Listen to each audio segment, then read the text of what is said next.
I admit it. Lately, the podcast has skewed a bit farther toward the paranormal experiencer side of my science plus psi equation. But fear not, scientifically minded friends. Tonight, we'll focus on the science.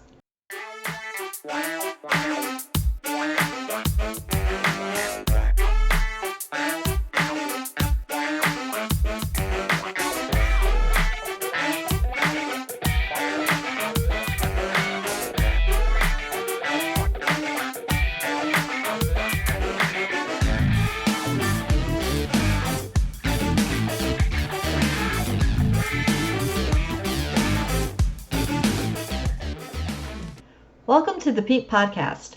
I'm your host, Nicolle, and on this episode, I'm going to try to bring a little balance back to the program. Believe it or not, it's easier to find experiencers who are happy to share their stories than it is academics and researchers who want to talk about their studies. Why? Not because they don't want to chat it up, but because they often don't have time to do interviews with not well-known podcasters, like myself. Seriously, the more listeners the podcast has, the more likely people will make time to be on it. And I'm not complaining, honestly. The thing is, whether they talk to me or not, their research is still important and fascinating, and I'm going to promote it. For example, today on Twitter, Dr. Dean Radin of the Institute of Noetic Sciences tweeted a link to a study he's conducting. I immediately participated.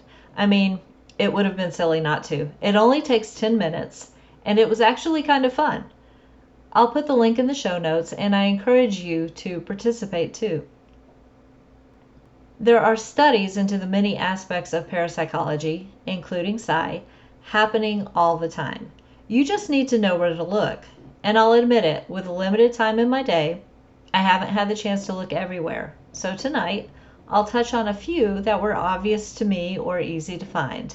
And if you happen to know of more, visit the Facebook group for the show and share the links.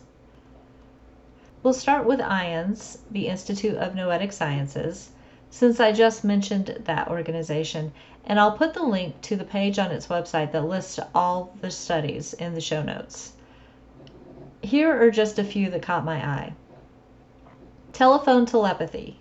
Have you ever known who was on the phone before you saw the caller ID? What's your noetic signature? IONS believes that everyone has a unique way of accessing information outside of the normal means, the five senses, so to speak. They're looking for help validating the questionnaire they use in the process of studying it. PsyGenes Genetic Data Study. Taking the results from a direct-to-consumer genetic test like Ancestry.com's or 23andMe's, plus answers to an online survey, they hope to learn whether reported psychic abilities are associated with specific genes or genetic networks. It's quite possible I'll participate in all of these studies if they let me. Follow the link in the show notes for additional information and other experiments. You might not have known until now that I donate monthly to IONS, but if you're a regular listener, you know I am a sustaining, also known as monthly, contributor to the Rhine Research Center as well. So I'd be remiss if I didn't point you toward their current research. Effect Healing Evaluation. Working with a group of volunteers that meet regularly at the Rhine, they are studying the effectiveness of different energy healing modalities. Another one is exploratory study of a modified Ganzfeld protocol. They're working on improving a method of studying ESP to help make future studies using this method simpler and potentially easier to replicate. This is very important because part of the official scientific process is being able to replicate a study and get the same results. The American Society for Psychical Research has a questionnaire on their site they'd like you to fill out. The survey page says it doesn't matter whether or not you have any exceptional experiences for your responses to be valuable addition to the survey, nor does it matter whether you have been near death or not. All responses are important. The University of Virginia Division of Perceptual Studies has a list of current research you can participate in, including these. Near-death experiences, comparing two scales of near-death experience features. The direct quote from the page about this one says, Dr. Bruce Grayson and Dr. I'm going to totally kill this name and I apologize, Marietta Pelavanova, at the Division of Perceptual Studies, University of Virginia, are recruiting individuals who have had a near-death experience, or NDE, for an online study. These are personal and transformative experiences that sometimes happen when one is close to death or under the threat of death. This research asks for your opinion about the wording of questionnaires about NDEs and will allow researchers to improve these questionnaires to better reflect the experiences people have. Investigation of children who claim to remember a previous life. This research is ongoing as they collect information from parents or guardians of children who seemingly remember a past life or lives. Body mapping the somatic experience. Somatization of disease, disorder, and distant healing intention participation.